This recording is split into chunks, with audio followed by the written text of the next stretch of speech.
Yar Live is a new HD satellite service giving you the bigger picture. The full quality. Yar Live at 52.5 East, HD and only HD. Good afternoon. I'm Kate Bulkley. I am an independent media journalist and commentator based in the UK, and you are at the branded entertainment section of our day. This is called the Broadcaster's Conversation, and I'm very excited about it because I think it's going to drill down into some conversations that we've been having around the Palais for the last couple of days about how brands are getting more involved in content and how that's all getting wrapped up in commercial, and it's all becoming an interesting conversation and being engaged with social media, etc. So I'm hoping that we're going to get from our speakers, and it sounds like from our pre-meeting that we are going to get some really interesting insights into how some of this is going on and how this branded entertainment, let's say, is evolving into something that's really engaging and very worthwhile, not only for the broadcasters, but also for the brands, which is, in my mind, being a business journalist, is a good idea because it's good for everybody's bottom line.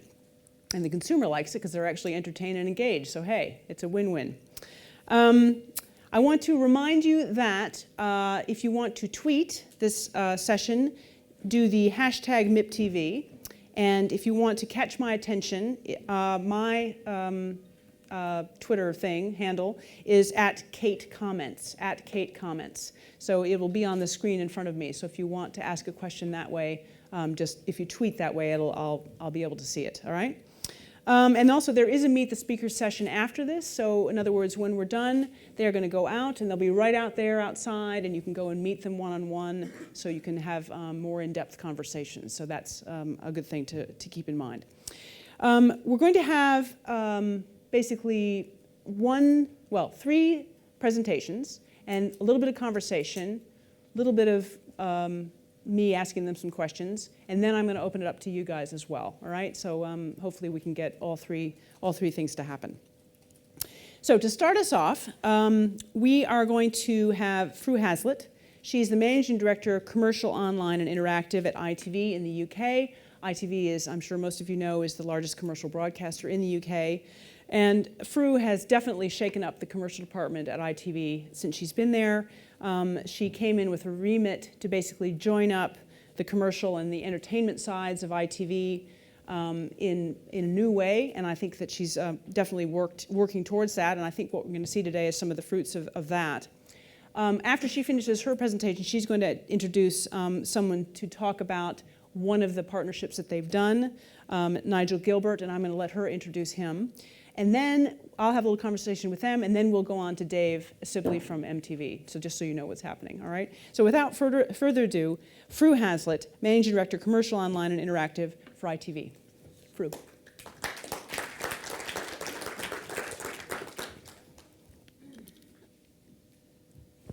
Thank you, Kate. Good afternoon, everybody. So I am going to talk to you about branded entertainment. Actually, but before I do, I just want to clarify what we mean by branded entertainment, because it is a phrase that gets bandied about a bit. So what do we mean by it at ITV? Well, we mean that it should be content with a commercial objective and entertainment merit. Now, that sort of sounds a bit sort of bollocksy, doesn't it? But what it actually means is, of course, surprise, surprise, it means advertising. It means commercial messages. And it can, of course, be in many forms: TV, spots, sponsorship bumpers, stuff online, on many platforms: TV, press, outdoor, radio, magazines, etc. But that is essentially what it is: commercial messages stroke advertising. And actually, I'm pleased to say, because it's a big part of my job, that it is in a pretty good place right now, this whole branded entertainment, as we call it. It's getting loads of investment. It's attracting actually great talent who want to star in these commercial messages. And actually, it's getting so well thought out, and the strategy and the ambition are both really high right now. For example, and I know that everybody talks about this, but I just kind of this year particularly thought it was amazing, the Super Bowl thing. You know, everyone goes on about the Super Bowl thing, but actually it is a fantastic example of what we mean, where it's become a phenomenon, I can't say it, forget it, a phenomenon around the world, because actually it is part of the whole entertainment experience. And this year, the Super Bowl commercial moments, the branded entertainment, were magnificent, I'm sure you'll agree. The Ferris Bueller for Honda, the Darth Vader for VW, and the Jerry Seinfeld Jay Leno for Acura. And my personal favourite, the magnificent Clint with Chrysler. They have been adored, they have become adored, they are part of the event itself.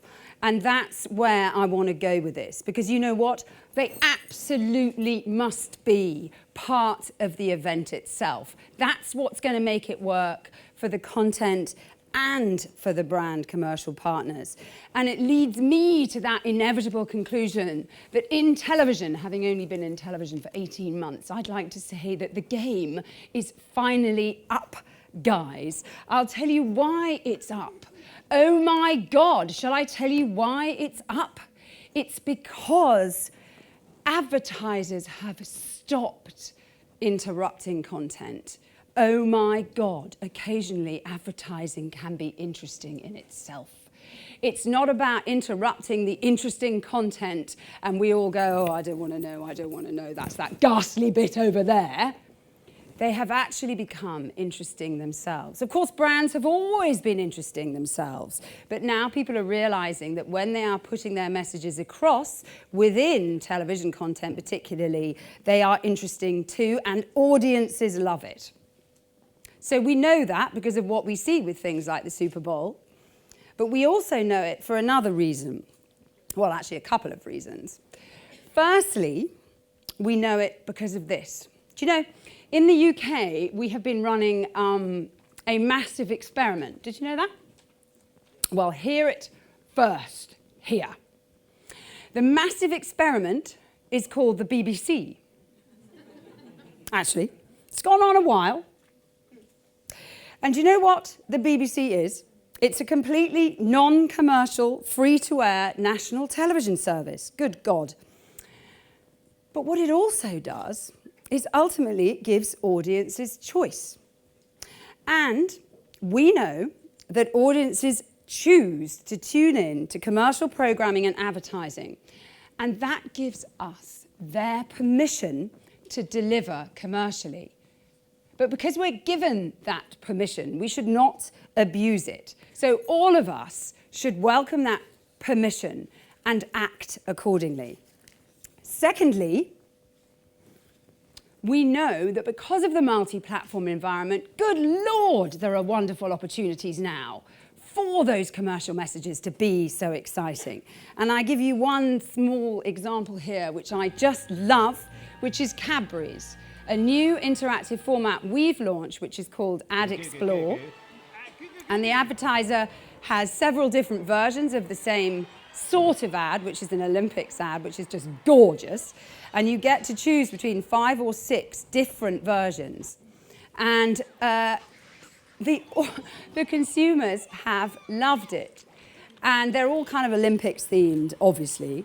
But the consumers, we have found, have really engaged with this. They've actually left the content to actually choose another ad to watch because they're so engaging. So for every 100 impressions, there are around 10 interactions, 10%, which is pretty amazing and not surprising, because they want to go and look at the other treatments because they're so exciting, and then they can return to the catch-up content, which is kind of rather fabulous, isn't it? It makes you want to watch them all, which I wasn't going to do, but I'm watching you watching them and thinking, yes, you see, that's what people do, and that's what proper engaging advertising should be about.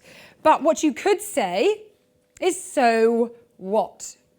What does that really mean? Well, the so what for today is, we all know that. We can see it. We know it to be true in television particularly. We know it to be true. The commercial messages should not, and are starting not to, interrupt the wonderful content that we all create. But you know what? We are not there. We are not there yet because of the fact that traditionally, and this is my observation coming into television, for too long, the whole commercial partners and the content have been disconnected.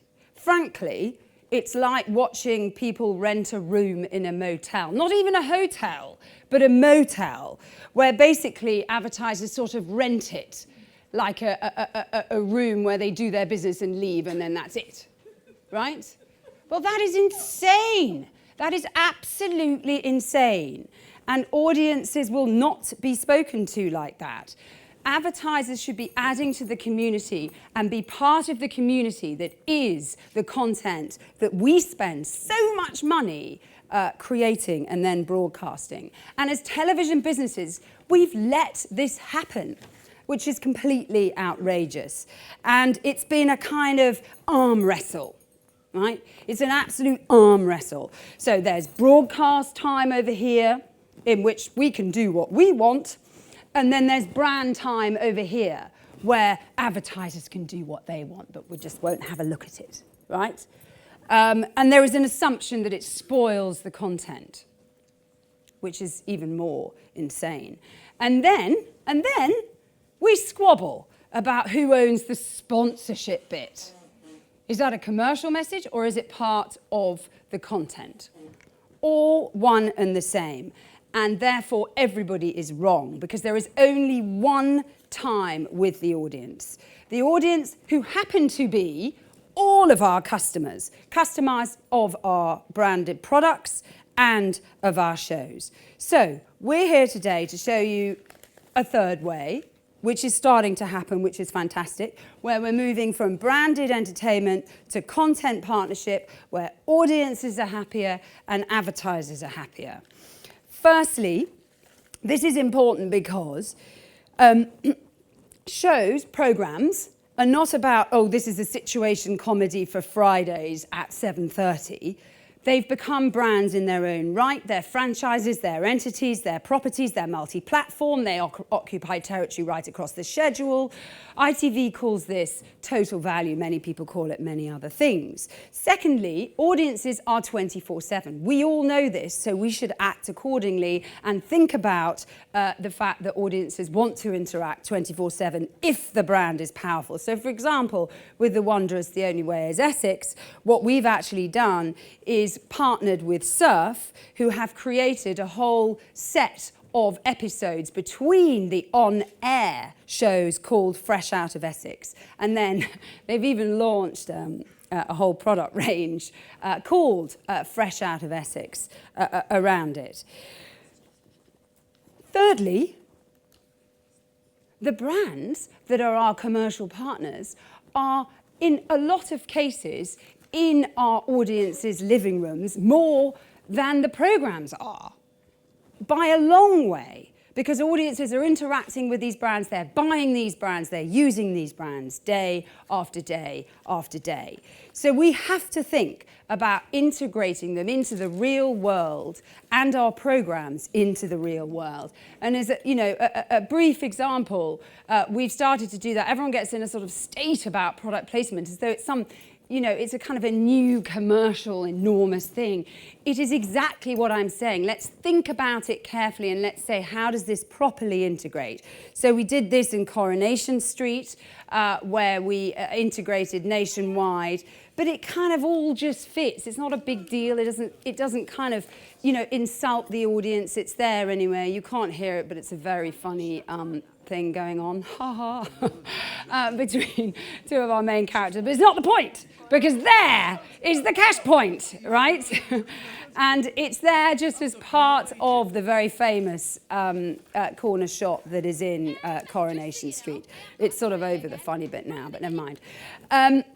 So that is what it's all about. And we're all here at buying and selling content.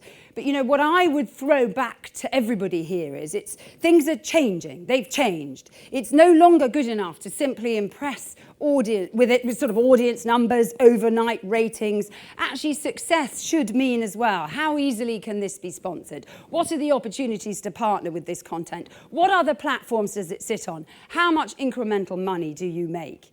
And so if you really want to sell content in the future, we passionately believe that it has to involve genuine commercial partners. And we should be proud to be partnering with these people, which is why, instead of my now giving you some case study and you thinking, yeah, well, you know, she's just selling this, which I would be, actually, what we thought was better is we have created one of these partners where we are so proud to be partners on Britain's Got Talent with Virgin Media, because this is a proper integrated partnership along the lines of what I've talked about. And actually, it's a proper client too that I'm going to introduce. Not all clients aren't proper, obviously. The CMO of Virgin Media, it has an illustrious career in advertising and really gets this whole area. So between us, we've been able to create what we believe to be hot off the press, because Britain's Got Talent's only just started, an exceptional partnership together. So please give a warm welcome to the wonderful, glorious Nigel Gilbert, CMO of Virgin Media. Thank you very much. Try and be glorious. Yeah. Follow that, blimey. I feel humbled. Thank you. So it has been a great partnership, and it is a great partnership. We were having fun doing it too. And you might ask, well, why Virgin Media and Britain's Got Talent? Well, you might have noticed here that we've kind of Brited up our logo a bit, because it's an extraordinary year, this 2012. It's the Diamond Jubilee for the Queen, it's the London Olympics. It won't have, any of you who came out of London most recently will not have missed the number of Union Jacks there are everywhere. Well, we put one in our logo very deliberately. And after all, isn't Richard Branson Britain's most famous entrepreneur? And we're an entertainment company, Virgin Media, and we've got fun as one of our central values. And Britain's Got Talent is a lot of fun. Shares our passion to discover talent and to entertain the nation. And the deal that we did, Fru and I, along with our friends also at Psycho, was from the outset seen by all of us as a partnership. It's got a huge value just beyond the spot, as it were, and I'll talk about that a bit later on. So not only did we get the on-screen association, we've got a huge amount of money can't buy value within the deal for both our customers and our employees, and I'll talk about that a bit more later. And this is also the year where we've launched our new brand positioning, Keep Up, a great way of capturing our kind of game-changing values. So Keep Up, what's that all about? That's much more than an advertising end line. It represents where we're going as a company, how we fit into the world around us. It promises products and services and indeed program sponsorships that help our customers get more out of life. So it's kind of a rallying call to staff. It helps our customers make most of the opportunities. It means challenging the norms that we're famous for at Virgin, and doing things like this. We want to become Britain's favourite entertainment and communications brand, and we're going to do stuff to make people love us. And it means that everyone in the Virgin Media family, wherever they are, with their customers, staff, whatever, can keep up with what they love and who they love in a way that suits them. So I'm going to show you just a clip from our first campaign that we launched in January. You may recognise these two guys. There's one runs the fastest 100 metres in the world, and the other one runs Virgin. You guess. Nobody likes to wait. I mean, I'm Richard Branson. I got balloons to crash, spaceships to fly, and I'm sure you're busy too. That's why I have made Virgin Media Broadband the fastest in the UK. And now I'm doubling those speeds. You can stream HD movies, no problem. And you could say bye-bye to buffering. To find out when your broadband speed will be doubled... This is not buffering, by the way. It's me standing still. Ask Richard online. Virgin Media, keep up.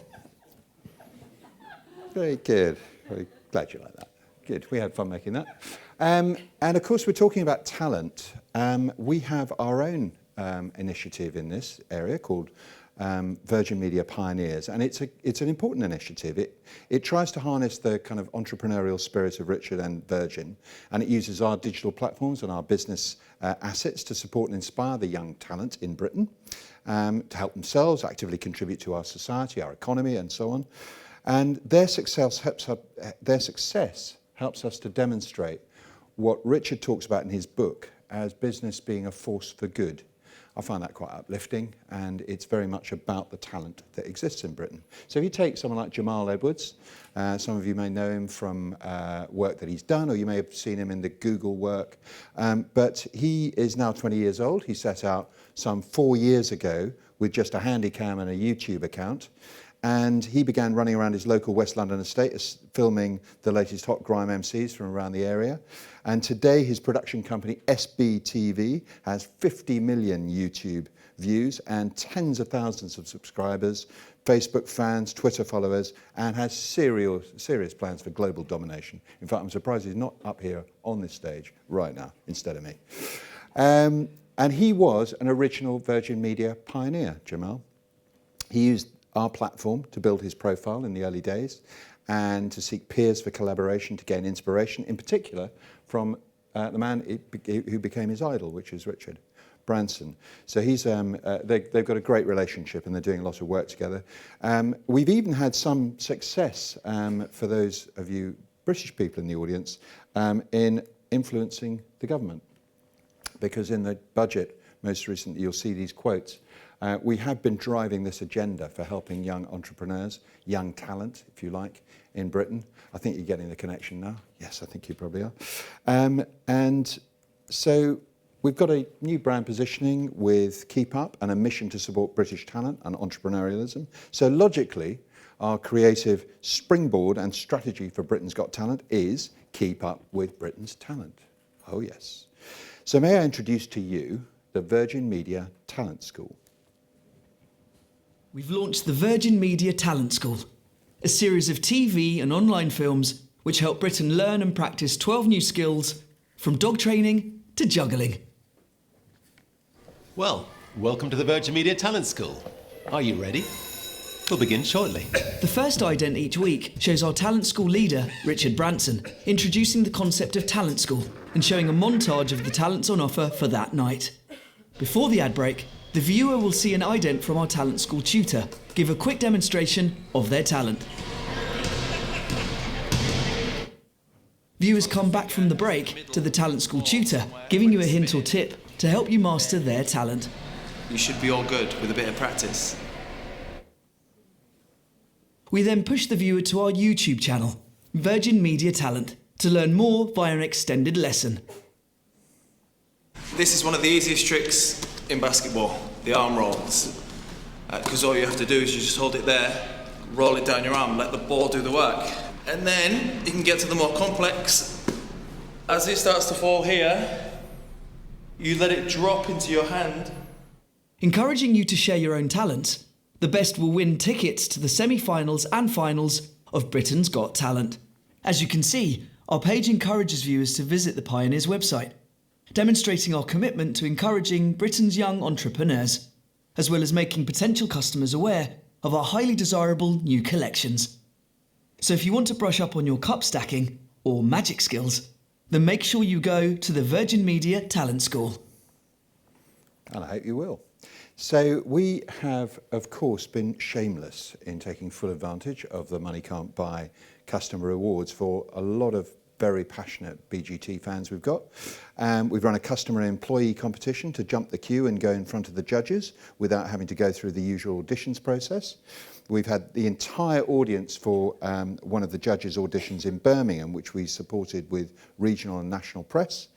We had lots of comments from disgruntled Sky customers, which was pleasing. We've just launched a thing called BGT Backstages, which is a competition which will see 5 fans, one of which is guaranteed to be a Virgin Media customer, go backstage during the finals week to present a series of live streams, which will be hosted on both our digital sites and shared with ITV. And of course, we've got VIP tickets for our highest value customers. And employees.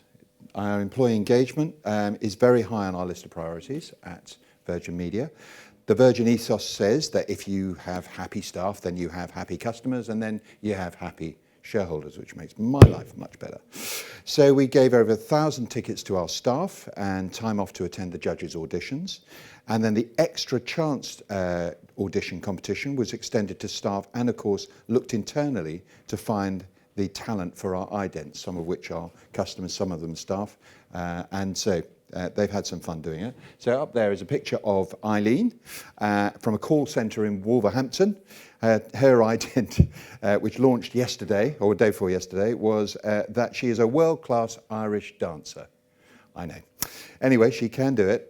This is a picture of her on the idents with the set with Lennox Lewis, who's showing us how to skip, rather bizarrely, and was also filming where they are with Mel, who won a competition on our intranet to go behind the scenes of our shoot and make a film for the company. So, beyond the spot, that's kind of the expression we've been using quite a lot in our chats with Fru, because with a lot of times in the early days of sponsorship, like last month, most sponsors were seen for the first time when the idents were on air, but not with us. We've been maximising this partnership since we signed the deal in December. We posters in 82 of our retail stores, that's all of them actually, along with a sizzle tape of idents and with ticket incentives planned for finals week to drive the footfall in the stores. All our direct response activity carries a proud Sponsors of Britain's Got Talent logo, and we've even used Simon Cowell on the panel as the front cover for our door drops. I know he was very, very pleased about that, as well as using the BGT theme as part of a Metro wrap. So this month's Customer magazine, we had a BGT front cover, exclusive 4-page spread, and a ticket competition with weekly emails to customers, including exclusive weekly clips of the auditions. And finally, for many brands, the sponsorship transaction is one way. But as Fru said earlier on, great things can happen when brands work together in a much more collaborative way. So Fremantle and Psycho were clear from the outset that this needed to be the best Britain's Got Talent ever. And as a first, they decided to run an open audition in London. We communicated this to our 4.3 million media customers via email and ads on our portal. We hosted the day at the Oval, where we sent down Virgin Media angels to offer massages and beauty treatments to the waiting crowds. We offered them refuge in our state-of-the-art Airstream caravan. And it was great, actually. We've offered our digital expertise to help build up and run some of the digital competitions like Backstagers, and our Virgin Media pioneers offered their services again at the exclusive BGT press launch, which included this rather wonderful, or that rather wonderful, cake, which is there. There we go. So how's it going so far? Well, it's a bit early, really, to be honest. It properly launched, really, this weekend. We've got the highest rating show of 2012, which we're associated with, and we've been looking at the overnights through and night today. It's all rather exciting. Our digital KPIs are going in the right directions. We've doubled our Facebook community since we signed the deal and started talking about all our BGT activity. And generally, the response rates to our digital ads have been a lot higher than standard ads, and that's pretty good. So our customers are happy. Where they got a free ticket to the auditions, or a chance to jump the queue and get in front of Simon and the judges, or getting exclusive clips emailed to them each week. They don't get this on Sky. Oh no. And importantly, our staff are very happy.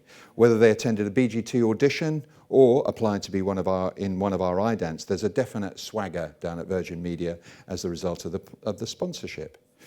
So finally, we hope that all of this extra attention will benefit not only our brand and our customer metrics, but also help us to launch our new collections campaign, which we launched this weekend. We've carefully aligned the campaign so they kind of speak to each other. And having worked hand in glove with ITV and also with Fremantle and Psycho since January, we have achieved a huge amount in the first 3 months. Of course, with any ambitious project, you hit a few bumps in the road, but I have to say that the teams on all sides have moved mountains in this exercise to make this a content partnership that we're all really proud of. Thank you very much. That's great. Nick, if you just come and join us right here, that would be great. Sorry, Nigel. Why did I say Nick? You know why? I keep looking at that. That's the problem. There's some big things from Nick. There's a lot from Nick there. Nigel. Hi, Nigel. Thank you very much. That was really interesting. So a couple of quick questions before we get on to Dave. Yeah. How long did it take you to put this together? I mean, it seems like a really comprehensive, very different kind of proposition than, obviously just buying some time against a show. Was it complicated to put together? Was it difficult to put together? Yeah. Well, I mean, Fro and I have been talking about doing some work together for a little while, since really, I guess, last summer. And we looked at various properties that were available, but we didn't simply want to use it as kind of extra airtime. What we wanted it to be was a real partnership where we would be involved, but that was appropriate to us.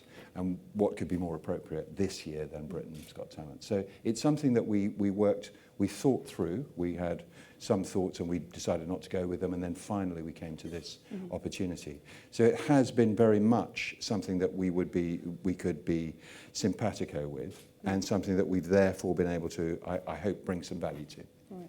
So Fro, for you, obviously this is sort of one of the culminations of what you're trying to do, which is to make the whole thing, the advertising, commercial, content, work better together.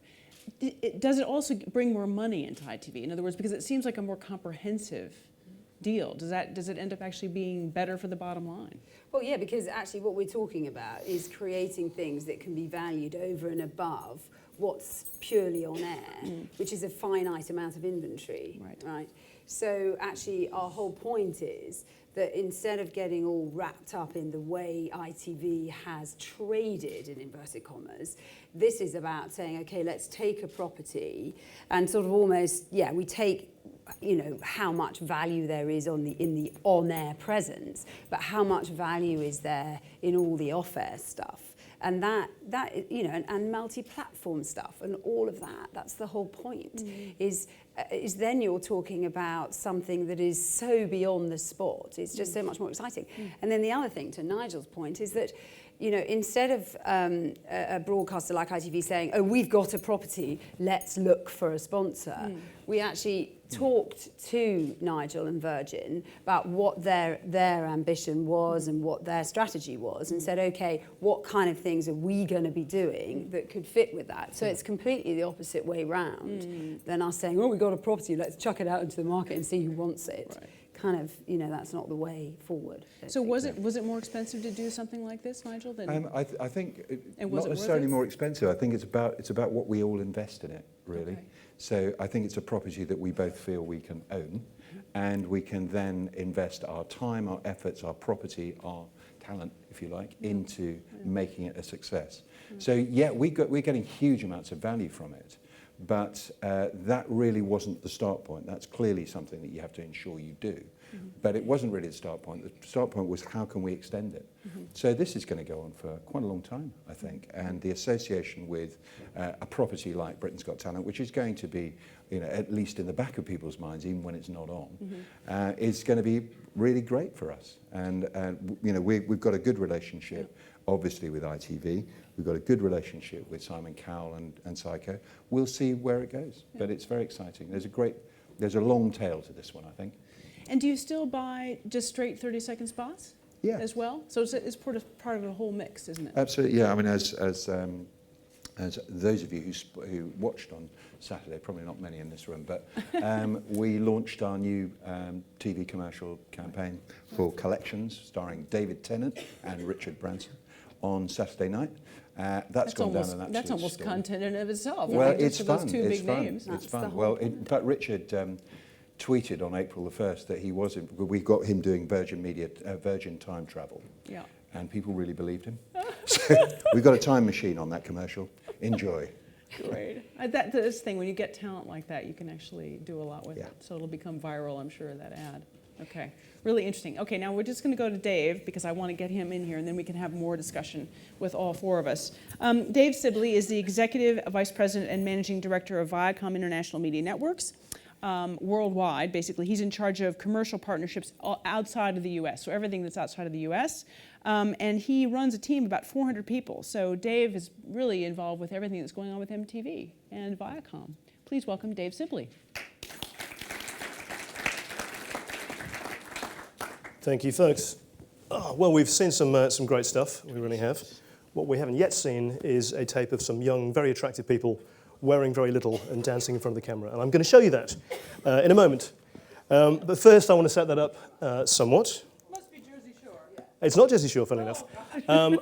This is a tape that is about a case study of an activity we ran last year with Calvin Klein. They were launching the CK1 jeanswear brand across the globe. And when they came to us, they had a TV spot which comprised some beautiful people, some models, inside a box, a very white environment where they were shot answering some questions to camera. So our brief was, how do we take that and expand it? How do we generate awareness of this launch amongst the fashion-conscious 16 to 25s? We call them millennials now. But how do we take this and make it more experiential and more social?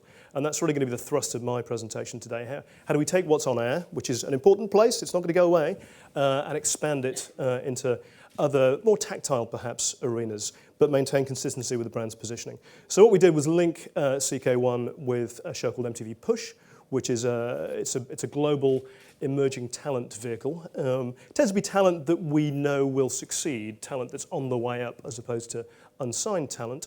And then we created a series of CK1 MTV Push events around the world, showcasing new musical talent, but also featuring this CK1 box and enabled partygoers to go into the box and create an ad of themselves in the same style as the CK1 ad. From an entertainment standpoint, it was much more of a lean-back, long-form, passive experience. But what we've seen is an expansion, and Fru and Nigel have explained it and exemplified it very well in the definition of branded entertainment, really to embrace the ownership, the funding, and the distribution of content by the brand, and to some extent the co-creation of the content by the brand, and an emotional resonance in the connection with this CK1 activity. It kind of made sense for a fashion brand to be associated with new music because it's at the cutting edge of what's happening, and it positioned CK1 in the right place. That's an emotional rather than a functional connection. And then entertainment-wise, what I think is fascinating is rather than be entertained by a piece of long-form content, in this new, wider definition, entertainment for the consumer is through participation. It's through commenting, it's through sharing, it's through creating content of themselves and sharing that and commenting. So we have a much broader landscape of branded entertainment than we had previously. And looking at it through the prism of paid, owned and earned, I think is interesting to the marketeers in the room. We use these terms. I know there are other categories, but I think these three are in many ways the key ones. Paid media hasn't gone away and isn't going away. I think it's a critical part of the equation, and you need a starting point. The campaign I just described to reach 200 million 16 to 34s, there needed to be a critical mass of the audience targeted to start with to kick the whole thing off. And also I think it's important, as with the examples that have been shown earlier, to anchor to an asset. It's difficult for a brand to create something bespoke from scratch, so there is relevance to paid media. Let's not forget that. Owned media has now become, I think, a key aspect of a brand's marketing mix. Brands like to have their own media. They like to populate their own websites or Facebook pages with content. And all I would say about that is it's quite an endeavour. If you aspire to have a media environment as a brand, you need to put significant resource behind it in order to make sure that it continues to entertain in an appropriate way to your brand the consumers that you drive there. And this is something where with CK1, they elected to do branded entertainment in a short campaign form as opposed to aspiring to have an entertainment portal, if you like, which I think is a big endeavour. I also think it works best when the content in that environment is complementary. So the brand is giving you something. Nigel's examples were great in this regard. The brand's giving you something else. It's giving you something different. It's giving you something in addition to the content that you've seen in the traditional media environments.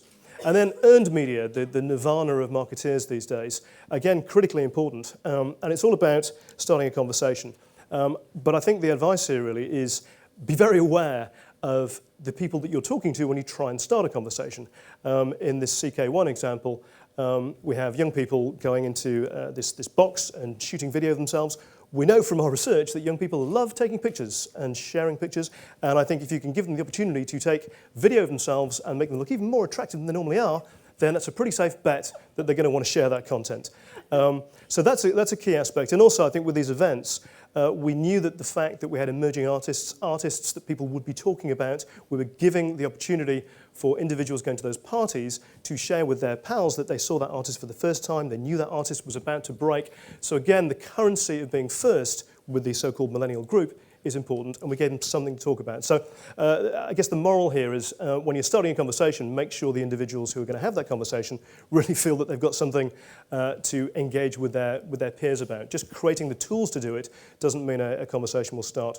And of course, you need to activate the connectors, the press being, I guess, the key connection mechanism. But with this activity, we had fashion bloggers. And we also played a very key role in making sure that people coming to the events were very sociable. They had social networks that they deployed themselves. And so we targeted those individuals and made sure that they were at the very heart of the event and started the process.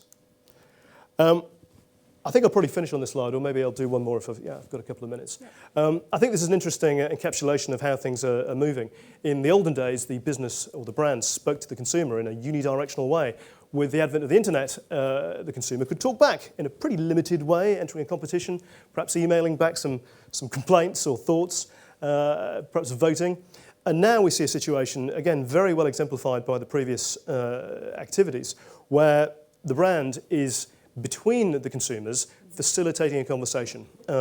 And the brand is built to the consumers enjoying the conversation they're having and knowing that the brand has sparked that conversation and that the brand values of that brand are consistent with the conversation that is being had. So I think this is a very new way of looking at things. It doesn't mean old media, it doesn't mean TV spots, it doesn't mean sponsorship has gone away, but it's a critical aspect of the marketing mix when you're trying to leverage that sponsorship.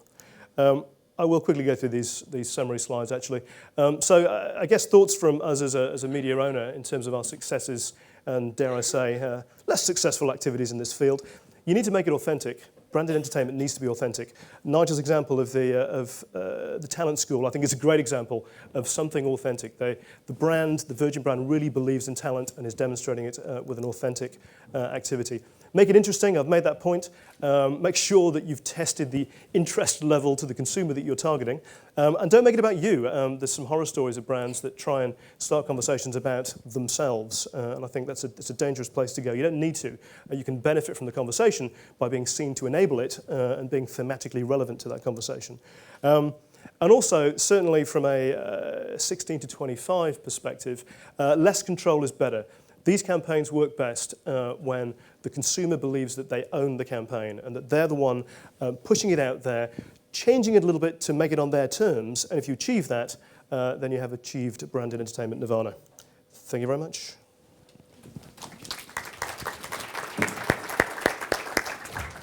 Come over here and we'll do a little chat, just you and me, and then we'll open up to all of us. Thank you, Dave. That was really interesting. I think, you know, MTV's and Viacom has this opportunity because you do have this younger demo to sort of get into this sort of the social stuff and all that. The one you used, the CK1, I mean, how many other partnerships do you have like this? Or is this a really one of the first big global ones? I mean, we have several a year, actually. Yeah, it's been something we've been doing for several years. Mm-hmm. We have a great partnership with Swatch called Playground, mm-hmm. where we've built a community of 500,000 unique users a month who come onto the site, show us their designs for watches, enter design competitions. And again, we have content that we bespoke for that area. So we ask artists about design questions, fashion questions. Actually, again, in the fashion arena, like CK. So we've been doing this kind of thing for a little while. I think the key to it really is, as I said before, to have added value in the digital arena. Mm-hmm. So when people can go from seeing something on air, get a little bit deeper, and when they get deeper, they're pleased that the brand involved has allowed them to get deeper and given them that opportunity. Mm-hmm.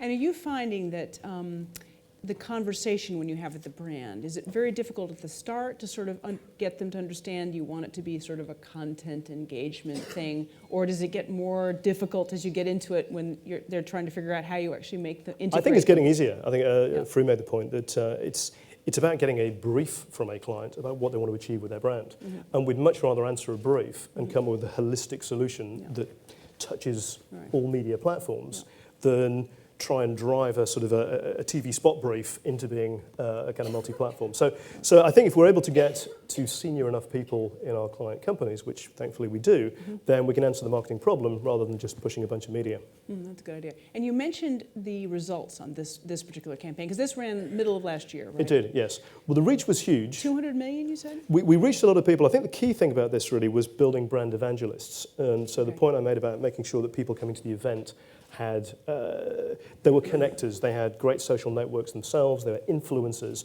and if you can get to that group of people, convert them to become brand evangelists for your brand, then you're going to be in a great position as they share their positivity about your brand with their network. So this peer evangelism. And route. was there a way to measure that? I mean, could you measure It's a little the difficult. peer? We would say that there's probably tens of thousands Okay. of brand evangelists built. I mean, there was a lot of social... Around CK1. Around that CK1 Okay. concept. Right. People discussing, celebrating, sharing Yeah. content, and talking about their And the experiences. same question I asked Nigel, I mean, was the brand happy? You know, They were very happy. Yeah, they'd I like to mean, have been here today. yeah, So well, yeah. I'm speaking for them. They were delighted. They were over the moon. But did they sort of feel like they'd gotten value for money, if you see what I mean? Well, very much so. And I think it's the or whole did they learned say, media. well, next time, Dave, let's do it a bit differently because, you know, we didn't really like the box or I don't know what. Yeah, no, I think this did tick all the boxes for them because it was very consistent with their campaign. That's important. If you're going to invest in a TV campaign, you want to make sure that the other components, the other platforms are consistent. But also, I think for them, it was about using social media in a really effective way. Right. And this did. We had to spend some money doing the events to create the opportunity to deploy the social media. And that's another point I was making. It doesn't just happen. You need to do something and do something interesting and good, and then social media kicks in. And CK were very happy that we activated that. Did you have to fund that, or did they fund that, the events? They funded it. They funded it. Yeah, Okay, it so was, they it was understood. a marketing activity for them. They understood that it was they had to do the event to get the marketing activity, to get the social, to get the... Correct. The package we presented was a holistic package of TV, events, and social media. Let's talk the three of us now, or the four of us, all four of us. It seems to me that social is like the big thing here, right? I mean, if we don't have the social, the Twitter, the Facebook, the engagement, the websites. I thought it was interesting, actually, you said that they didn't build a portal for this. They wanted a short-time thing. But the idea that you have some kind of place for people to share. I mean, is that really the sine qua non of making this stuff work now? I don't know who wants to start. Maybe Nigel? Yeah. Without question, I'm sure all of us, everyone in this room is actually, in one way or another, engaging with social media.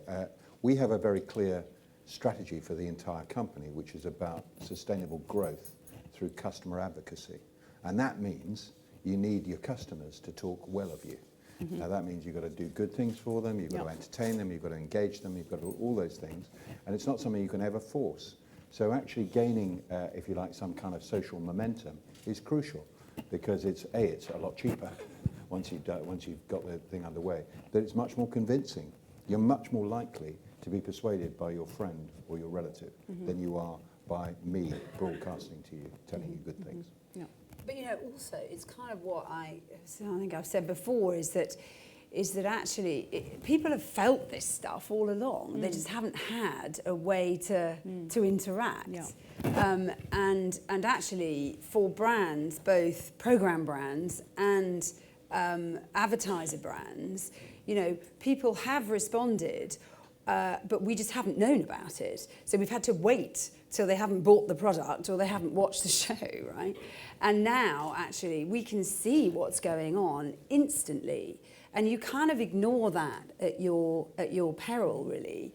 But also, you use it in a positive sense. So you say, okay, what's trending out there? I mean, you have to be careful not to knee-jerk. There is also another path, another journey that people are on, which is, oh my God, 2 people have said awful things, right? And you panic. But actually, you know, if it's 2 million, then you know, in a campaign the size of the one you were doing, then sure, right?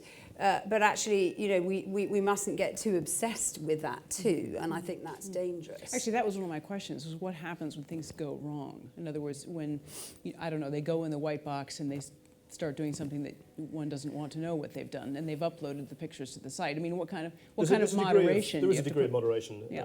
I mean, we wouldn't allow X-rated content to go on site. Right. So I think but again, to my point before, I think you. And what is your definition of X-rated content? Yes, Speaking with your Jersey Shore hat on. No. Tricky one. Can I just say something? Because Yes. I just love this. There is a tweet that's come through that says Nigel Gilbert has no socks on. Is that right? That is fantastic. Excellent, real time. Yeah, but it's not commenting either way. I think it's cool. I'm not sure if they're listening to what you're saying, but they're noticing your because sartorial flair. Because also the picture is a dog, which is a worry, isn't it, really? Yeah. So that's what I mean. That's a very useful tweet, though, isn't it? It's a useful fact to know. Yeah, exactly. Exactly. Like I say, when things start to go wrong on social media, what do you do? No? Yeah. Well, I think the challenge really is making sure that what you're doing is good enough to start with, to start momentum in a positive way. And I think, to be honest, it kind of dies out if it's negative. Yeah. I don't think you have to worry about it. But I mean, the much. brands, I should think, would be particularly prickly about that. I mean, you as a brand, I mean, Virgin's had all kinds of problems with, their brand, let's say, values, and people saying, oh, it's a terrible company, blah, blah, blah. And there was a lot of stuff on the social media. I mean, they went through that phase, right?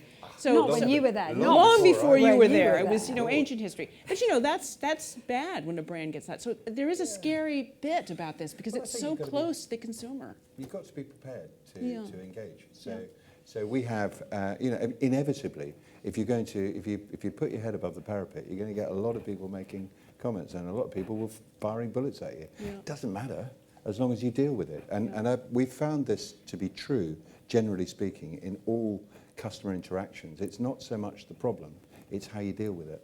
So we do our damnedest to get it right, don't always get it right, but generally speaking, we've got a good reputation. People probably tend to trust us more than not trust us, and that's as much as we can do. Yeah. Well, one of my points, just to answer that, one of my points was don't make it about you. If you make it about yourself, then you do risk that. I think when you make the interaction about something that the consumer has done themselves, they're not going to send a picture to their social group in a negative way. So if you give them the tools to do something positive and fun, then they're going to have some positive energy behind it. So I think, you do need to be very careful about putting yourself out there. There was a brand, I won't mention, who did a campaign saying, can our users come up with a strapline for a new advertising campaign? And of course it was all negative. And they couldn't stop it, and it was really quite disastrous actually, because the only comments there were sort of Mickey taking negative ones. So be careful. Is there any kinds of content that you can't do this kind of engaged brand with? I don't know, Fru. Do you think there's any content that just doesn't work for? I mean, I think you have to. There shouldn't be, no. If you think about it logically, that works. But sometimes you have to be. I think the point is you can't just broad brushstroke this, and I think there is that tendency too, which is to say that this is the new great thing. Right? We can all be wonderful partners together and it can apply across everything. But sometimes it can't apply because either it's very, very serious content where, you've got to be so careful. Like the news, for example, you'll always have to tread carefully with the news, and you always have since the beginning of time. When I worked for a newspaper a long time ago, the horror was always, having the ad next to the wrong content. Yeah, exactly. And it happens. So you always have to tread carefully with that. Well, I suppose in hard-hitting dramas, like ITV ran Appropriate Adult, which is That's the right. Fred West affair. Yes. And, obviously a brand's not probably going to want to get involved with that. So think of yourself as a serial killer. Yeah.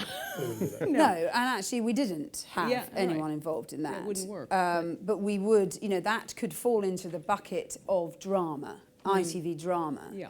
And actually for commercial partners, another message is to say, don't bucket up drama, say, because drama can be, from that, through to something very light-hearted, and you've got to be really careful, and so you have to, basically be very flexible as a partner on something like that. I think you need to start with the brand, as Prue and I do. You start with the brand that you're working with, and then design something for that brand, or pick something that suits that brand. Right. It's not a case of having every single media product that you own and trying to find someone to get associated with it. Got it. So it has to work that way around. Yeah.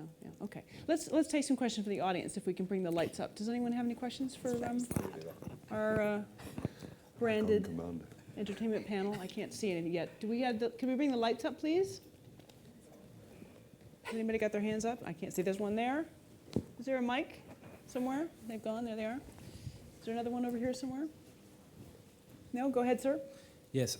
Question to Mr. Sibley about the Under the Thumb application that has been launched last month, about the social application that you were just talking about. Can we have any news about the reaction from the audience? What's it called? Under the Thumb? Under the Thumb. This is an application that we've launched for our mobile brand license users. So we have a number of MVNOs where you can buy a mobile service under the MTV brand. And we've just launched an app in a number of territories where you can download that app to your phone, and then you can access content which you pay for via your phone, mimicking the content that you can get on screen. And yes, I can't give you a quote in terms of the number of downloads, but we're very happy with the take-up of it. And we believe that there's a huge appetite for content on the device, and providing it's paid for in an appropriate fashion, it's a great new content stream or revenue stream for us. I think the key thing about it is that the device or the application does build in social feeds. So as you're consuming the content, you can consume it at the same time as somebody else and then chat around it, etc. So it's building that social TV second screen functionality into the handset. Okay, another one here. Anybody over on this side? No? Go ahead, sir. Yes, a quick question. Do you, quote-unquote, own the relationship with the client, or you work also with agencies or branded content agencies that may bring a project to you, maybe with the client? How does it work? I mean, are you open to such collaborations? Shall I answer? Yeah, why don't you? Yeah. So it varies. For us, obviously, the relationship with the agency is very important. And it depends on who the client is, who the agency is. Ideally, it's much easier if we all three work together, actually, because in the partnership will be, like Nigel said in our particular case, 30-second spot advertising that needs to be properly integrated. But anyway, the whole thing needs to work as one relationship. So ideally, we'd want to work with, in fact, four of us, we'd want to work with the client, the media agency, the creative agency, and us. But it needs, I have to say, and it's not just because he's sitting here, a strong client who will lead all of those relationships for it actually to work. A client with no socks on. Yeah. That's what does it. But I do have pants on. He does have pants on. Someone's just tweeted saying, does he have pants on? Which do. shows you the serious nature of tweeting. Yeah. We're talking about a very serious subject here, and they want to know that. You're a very serious client as well. Yes. Okay, any other questions from the floor? I don't see anything on the tweet. On the twit. Tweet. Sorry. There is a tweet on that. On the tweets. It's still in the audience. Okay, I have a question. What percentage, this is for Fru and for Dave, what percentage of your commercial activity now is this kind of activity, you know, as opposed to selling straight airtime slots? I mean, is it growing? I assume it's growing, but is... Well, for us, it varies around the world. I mean, I think in, I guess, the more developed media markets, it's become quite a key thing for us. Yeah. And there's like probably 50% of your? 20 to 30%. 20 to 30%, okay. But growing, right? Definitely growing. Okay. But what's key, sorry, just to add to that, though, is we're talking about a slightly different model here, but this model contains spot advertising and traditional sponsorship. Yes. So we're simply embellishing on it. That's true. Access to other platforms. So we wouldn't do a deal that is simply social media. That's not our business. Our business is to use social media to amplify a campaign in traditional media. Is that the way you approach it, Fru? Do you have a campaign and then you amplify it and do the engagement stuff, or do you do the engagement stuff and then also sell them some spots, or how does that work? So we would try to say that it's all the same thing. So if you say that commercial activity does not interrupt the content, then the whole thing should be included in this kind of amplification. And so we would say that the 30-second spot is even more important than it ever was. And actually, it may start the conversation, but then it should be part of everything else everyone's doing. So in theory, everything we're doing, 100% of what we're doing should be this. Clearly, it's not yet. It's not yet. But that's the idea. Is it like well, it depends whether 20 to 30? You say what percentage of advertisers only do 30-second spot advertising on air in a linear format. And I don't know what that percentage is, but it's certainly diminishing. So, the idea is eventually you've got well over half of people who are thinking multi-platform 24/7 and full amplification. Yeah. So now you'd say that sort of the clients you've got sort of, is it 30 or 40% are doing this kind of engaged stuff? So I cannot tell you how overwhelmingly wonderful it has been to say we open our doors to these kinds of conversations, and I would say 70% of our advertiser base are like, let's talk. Whether they're all, you know, they haven't done it yet, maybe. That's right. Okay. Yeah. Well, I think there's a lot to do, and certainly it sounds like these are really good. Not even first steps. These are good, you know, next steps. Let's say for the medium. I think it's been really interesting, and we look forward to what you do next. Certainly. Could you please join me in thanking Nigel Gilbert, Fru Hazlitt, and Dave Sibley?